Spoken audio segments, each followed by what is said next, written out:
Hello, welcome to this Italian lesson. My name is Mauro. It's a pleasure to have you here on board. Ciao a tutti, il mio nome è Mauro. I'm pretty sure that most of you are here to learn Italian because probably you've been passionate about food or about il bel paese, l'Italia. There are so many things to explore indeed in Italy. There's both a lot of seas, beaches, and mountains, so you can really explore whatever you like to see in that country. Why did I say that country? It looks funny, but actually, I'm not living in Italy. I'm living next to it. I'm living in Malta, or Malta, as we say in Italian, Malta. So I'm not far from my home, but I moved here. I moved to Malta in 2015. And many of my friends have told me that my Italian accent didn't fade at all. So even if I'm trying to improve my English, my Italian accent is always there, predominant. Thank you so much for joining this culture experience, this culture lesson. I hope that I will have the possibility to answer all of your questions. So please feel free to share the things that you would like to know about Italian culture and also um, what's most common to say or the behavior, how are people in general, because that's really what I wish to give to you. So let's start first of all with a general overview of the country. We can't say that Italians are all the same. Indeed, from a region to another, you can get different dialects. Actually, from a city to another, you may even drive from a city to another city that is just, let's say, 10-15 minutes far, and really find a different dialect. So there are really hundreds of dialects in Italy, and it's pretty nice because you learn so much about uh, the ancient history of this country. I remember my grandma speaking a dialect that was so close to French, and I think that's the reason why I can understand pretty much French, but I'm not able to speak in French because I never studied. So let's start with the first question. Let's see here. What are you asking, Clark? Why do Italian always think about food? That's a very nice question. Thank you so much indeed. Well, it's true. Whatever we do, we're always thinking of what we're going to eat next. Let me give you an example. If I'm having breakfast with a friend of mine, anyway, breakfast in Italian is colazione. Let me write it down for you. So in the morning, we have, let me now share it. Here we go. Oh, let me make some space. So, colazione. This is breakfast. So, if I'm having colazione, breakfast with a friend of mine, it's most probably that we're going to speak on what kind of food to prepare for lunch. And if we are on lunchtime, guess what? Yes, you got it. We're gonna think about what to cook or where to go to eat dinner. So, especially here in Malta, when I gather together with some friends, they're Italian too. This is, let's say, 85% of our conversations. We remember the food we used to eat in Italy, the quality of food, because you might find the same kind of food here in Malta, but obviously the quality is not always the same. But that's pretty normal, as well as for sure we're not eating in Italy the same kebab that you would find in Turkey or somewhere else. That's more than normal, definitely. So yes, Clark, we always speak about food. Thank you for mentioning that. Good point. You can be Italian if you don't love food, really. Actually, let me write it down for you. How do you say food in Italian? There was an advertisement from McDonald's, or I think a kind of burger that was called Chibo. So let me spell it for you. Here we go. Chibo. So Cibo in Italian. Cibo. Cibo. So cibo or food is very important to Italians because it brings together people, rather they are family members or friends. So that's why it's so important the good choice of cibo or food for the different times of the day. So do you remember how we say breakfast in Italian? Yes, Maria? Colazione. Exactly. Well done, well done. Colazione. Definitely. Oh, there's another question here coming. Roberta, can you say in Italian, I'm having dinner? Well, that's a good question. So in Italian, we usually refer to breakfast, lunch, and dinner, and we transform them almost into a verb, but only referring to lunch and dinner. So as for breakfast, we say I'm having breakfast. Literally, I'm doing breakfast when I'm actually eating it. So sto facendo colazione. Let me write it down again for you so it will be a bit easier. Mm? Sto facendo colazione. This will probably go on my face, isn't it? Yes, I'm trying to keep an eye on you despite the lyrics. Literally means I'm doing breakfast, and this happens many times in Italian, even with shower. Sto facendo la doccia, which does not mean that I'm actually building the shower, but I'm under the shower. So the same with colazione. Sto facendo, I am doing colazione, breakfast, which actually means I'm eating my breakfast. So we were saying that we can say sto facendo colazione, while as for lunch and dinner, we can transform them into verbs. So we can actually say in Italian, I am lunching, so to say, and I am dinnering. Okay? Sounds funny in English, isn't it? It does sound very, very funny. So let me write it down. Referring to lunch, first of all, how to say lunch? Any one of you knows it? Yes, Mike?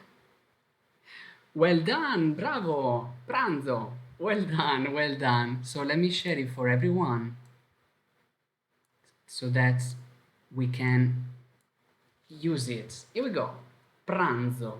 This is lunch.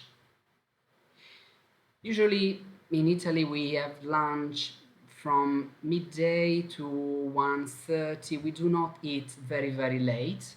I know that Spanish culture, for example, tends to eat pretty late for both lunch and dinner. Obviously, anyone uh, decides for his own and his own family. There are Italians that eat at 6 p.m., like most of English people, correct me if I'm wrong, but also 8 p.m., the average, or also 10 p.m., it depends really.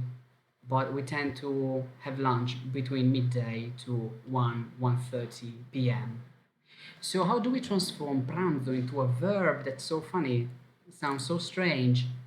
So we can say, you remember before we said sto facendo colazione? Let's remove the rest of the sentence and just keep sto, which means I am. So sto pranzando. Here we go, a bit better. So sto pranzando, which literally means I am lunching. You see, I kept this part of the word pranz, and I am saying ando, which It's actually the way in Italian to say ing, present continuous. Sto pranzando. The same happens with dinner. So, how do you say dinner in Italian, first of all? Does anyone know? No? No worries, that's even better. So let's find out, let's learn a brand new word in Italian, much shorter than colazione. So here we go. Ah, cena, cena, cena, not cena. The letter C or C in Italian can work as k when it's followed by a consonant, or letter O as well, but with the letter E and I, that in Italian are E, it sounds like ch. Instead of k, becomes ch. Cena. So how do we transform it? Let's see. Remember, we keep sto, I am, then cenando. So actually with cena we keep the whole word cena and we just add ando because we have already a, we don't put double a or double a in Italian. We just say sto cenando, I am dinnering. How funny, eh? I know it sounds strange, it does sound strange, but that's how we speak, so you will get used to very, very quickly. So let me show you a picture as long as we're talking about food. So why is food so important to Italians? Well, we tend to eat with people we trust or with people we love, with family members, with friends or colleagues. So it's really, really awkward, at least for an Italian person, to eat with someone that does not really match with him or with her. Maybe there might be some kind of contrasts or there's not a strong bond. So it's not that common. Usually food and eating together comes with good relationships. And actually they do that even for work. So they have dinner after work or after an event, after school, after social gathering, because this is very useful to strengthen the bond between them. So that's why food is also a very, very strong and important part of Italian culture. Not just Italians do not see food, Chibo, as something useful just to survive. I met, though, very, very few people from Italy saying, I don't enjoy eating, I just eat because I want to live, I need to survive, but for me, chocolate, pasta, meat, whatever, just taste the same. I never understood this problem, but I guess it's something related with habits or maybe even health conditions. But usually food really, really tastes different. So you remember we said before there are many dialects in Italy. There are also many kind of food, and some regions they debate. They say our lasagna is better than your lasagna, our spaghetti is better than your spaghetti. So there's always this kind of fight. Anyway, I love every kind of food, whether it's Italian, Nigerian, English, Arabic. So whatever you want to offer to me, the only thing I do not like is to be hungry. Okay, the rest I eat everything and I enjoy it. So a very interesting thing about food that comes to your mind, what could be? What do usually Italian drink? I mean, everyone drinks it, but especially Italian. See, we use it to keep awake.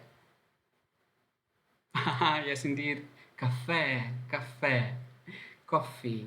So let me show now to you how do we spell coffee. Here we go. Now I'm gonna share it. Here we go. Caffè. Caffè. When you see this dot, it's not really a dot, but this sign on the top of letter E, which is E, we strengthen the accent, so it's not caffè, but it's caffè, caffè. Share with me. Caffè. Correct, correct. Perfect, perfect. You're very good Italians. So, coffee in Italy is something that we truly, truly treasure. We cannot really start the day without coffee, and I know there are many others that would feel the same. There are indeed so many different kind of coffee all around the world. I tried the Americano, I tried the Maltese coffee, I tried the Turkish, the Eritrean, and many others, and I like all of them.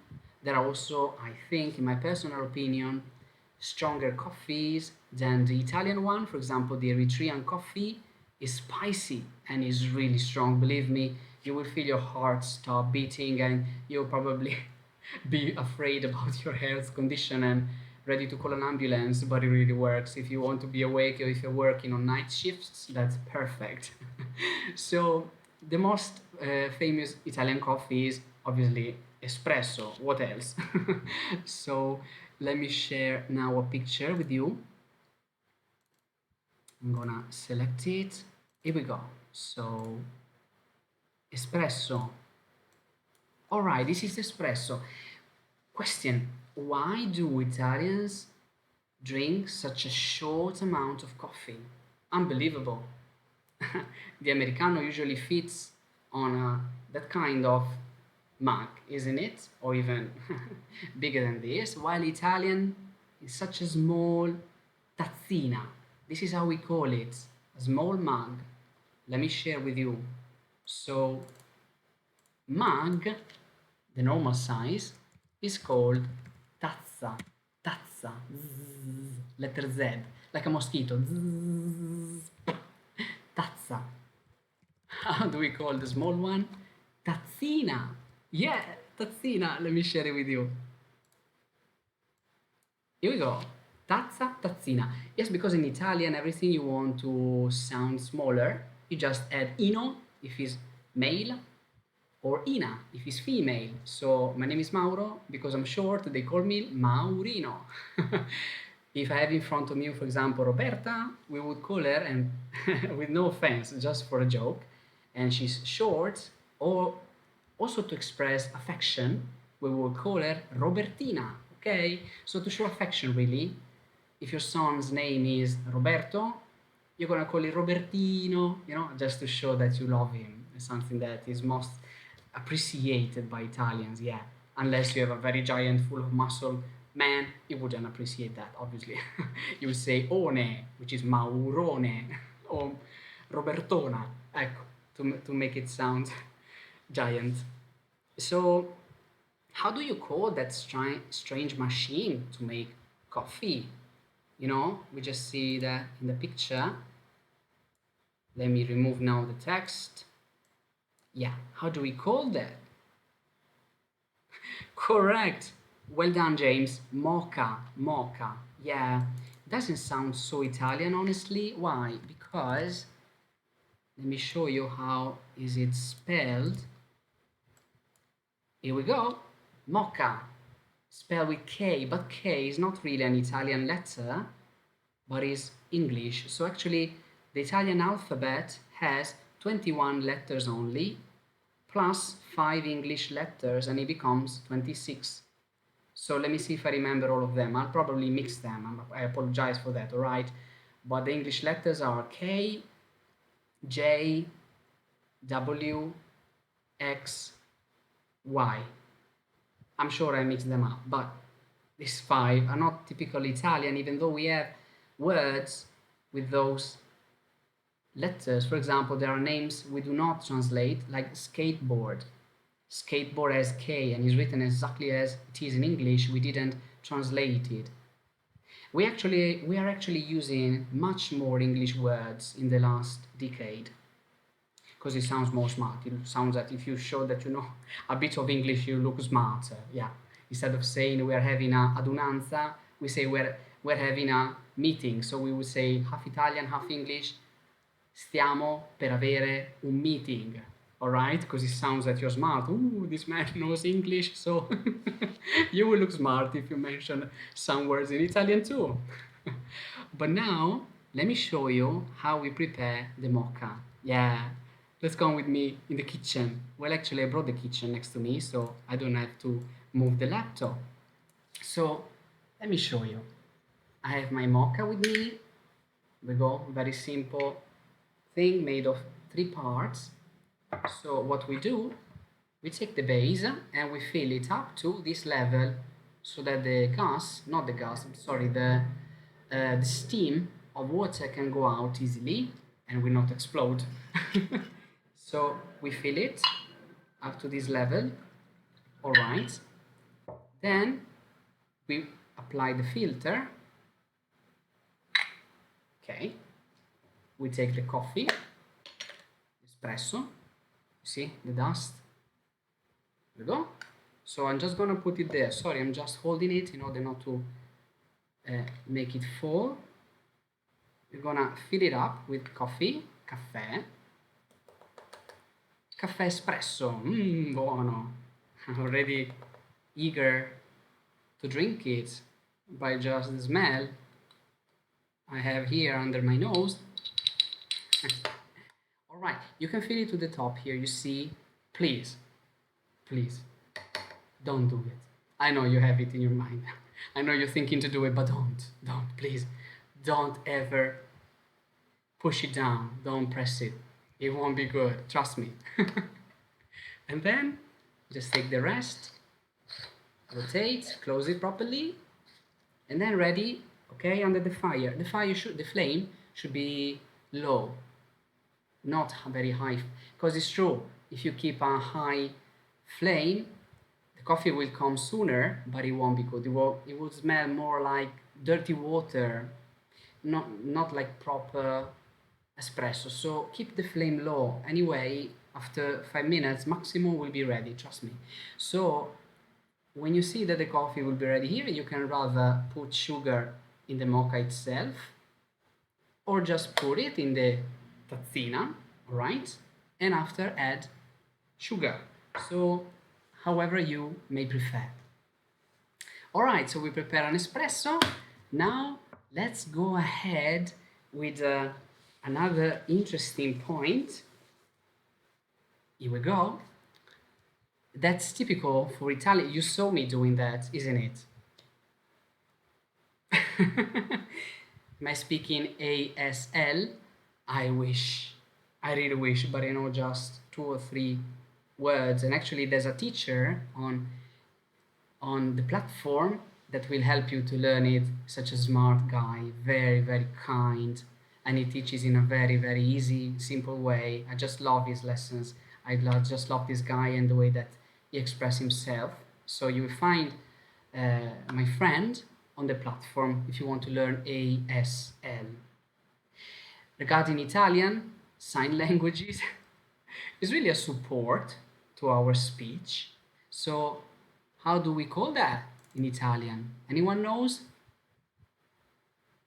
How would you call it in English? If that may help. Aha, correct, Micah. Gestures. So in Italian, very similar. Let me share the word with you. We call them gesti, okay? Gesti.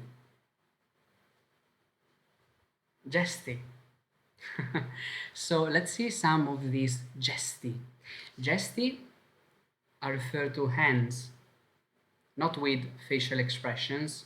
These are called espressioni facciali. Similar to English, isn't it? Facial expressions, espressioni facciali. But I'm talking just about gesti for today. Then in another demo lesson, we will see more about facial expressions as well. That will be funny. So let me share a picture with you. Let me select it first. Aha, here we go. All right, here we go. So These are just a few, believe me, there's so much more gestures that you can imitate. So let me share the first. Let me see, is the direction of the camera okay? What does this mean? Have you saw it before? Let's see if one of you knows. Yes, John, yes. What do you want? What do you want? Now, what do you want? Which literally means, what do you want from me? Imagine that someone is using the horn in his car, and I'm just trying to park my car. But this man is not a patient one, so I'm gonna say to him, Cosa vuoi? Cosa vuoi? Leave me in peace. Cosa vuoi? Cosa vuoi? Is not really offensive, but please don't use it with authorities, public authorities like police, teachers, and so on. Teachers apart me, use it with me, please. I like it. We're learning, so you can use it with me, obviously. And then the second one, is this a gun? No, don't worry, it's not. Can either be this way or this way, a bit more horizontal. What does that mean? Imagine that you wanted to arrive just in time before the mall is going to close and buy something for dinner, and you find it closed, you arrive late, so you're not gonna get anything from it. It's like mission lost. I lost my mission. I didn't get anything. Niente. Niente. Niente. All right? Nothing. Nothing. I didn't earn anything. Really. Kind of a disappointed man. Or the third one. Use it with tension, okay? The third one, you can use it but with very close people. It's not vulgar, but it can be offensive. Offensive as a disrespect, not as double meaning or vulgar, not at all. So is this one. Probably you saw it already. I'll show you and I see if some of you knows it already or can guess.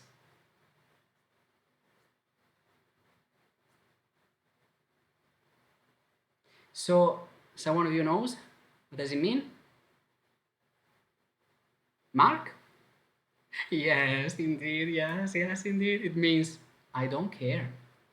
Non mi importa. Non mi importa. It can be used to say I don't care about what you're saying, so I don't want to listen to you. That's why I said it is offensive if you use it with the wrong person, because if you're doing it with your best friend, he will laugh. You will just have a big laugh with him. We used to, with best friends in Italy, we used to say these kind of things to one another. We don't mean to offend one another, but because there's a big bond, we feel free to say, what do you want from me? Or I'm not listening to you, you do not understand. Okay, so it's something that we use with actually affection. I know that as because we are from Mediterranean area, we joke in a way that to other culture I understand might look offensive, but it's not at all. Instead, it shows that we care about this person. But don't use it with officials, right? So I don't care. Or you can also use it referring to a situation. I broke a glass, and someone, maybe my mother, would say, I don't mind, don't worry, I don't mind, non importa, non importa, non mi interessa, non mi interessa.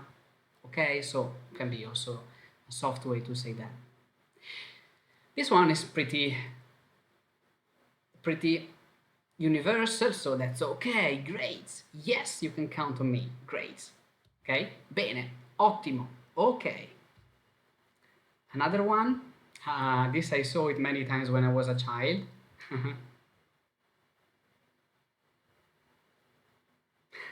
This means I beat you. Ti picchio. Ti picchio. Or le prendi, which literally means you'll take them. You'll take them. What? My hits. I will hit you. So you'll take them. Usually my mom, my father used to, tell me, I'll beat you if you do it. If you break the plates, I'll beat you. So this is why we do this gesture. And this one. What does it mean? I'm pointing something, all right? Usually this means, what is this? What is this? What happened? Eh? Cosa? Cos'è questo? What is this? Cos'è questo?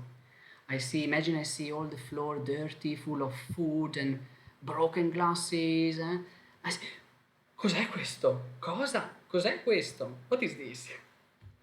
This is how we refer to this. Sorry, it's funny even for me to use the gestures, gesting this way, because I use it every time. As you can see, even now that I'm talking, it's not necessary to use my hands.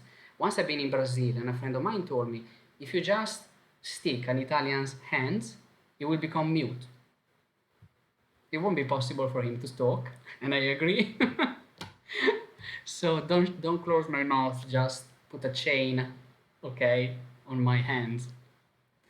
Another gesture is very similar to other gestures, like, but this is a bit more soft, not that much pronounced, and it means like, does it make sense? For what? For what reason? Non ha senso? Doesn't make sense? Okay? And the last one, maybe you saw this already. Let me make it complete, buono. This means that what I'm eating or drinking is so good. I'm loving it so much. Imagine that you're rotating something in the air, all right? You're making some wind to yourself. This is a rotation. I make it vertical. You can see. So these are the three main things I wanted to share with you. I hope you enjoyed it. Did you? I'm very glad. I'm very glad. Thank you so much for your participation, for your attention. I'm very happy that we made this funny. And I'm gonna leave you with just a tip. We use gestures or gesti even while at the phone. Uh-huh. You can call us crazy. We are. But we do use gestures even at the phone. So if I'm talking to a friend of mine, pronto, this is how we answer the phone. Pronto, we don't say hello immediately. We say pronto, which means I'm ready. Tell me, hello, pronto. So even if I'm the phone, I still have one hand free, or if I have my earphones, I have both hands. We tend to express ourselves even at the phone. Blah blah blah blah blah blah blah blah blah blah blah blah blah blah. Why? Because especially at the phone, and we tend to shout. First of all, because the person might be thousand of kilometers away from us, so we want to be sure that they can hear us. And also, we put more emphasis with gestures because we want to be sure the person will get, will understand. I know it's not a video call, I know it doesn't make any sense, but we use gesti even when we're just talking at the phone. So that's Italian. Thank you so much for being with me this afternoon, at least afternoon here in this side of Europe, or evening or morning at your home. And I hope to see you soon here on the platform. Thank you so much, and I wish you a very good and pleasant weekend. Bye. Ciao.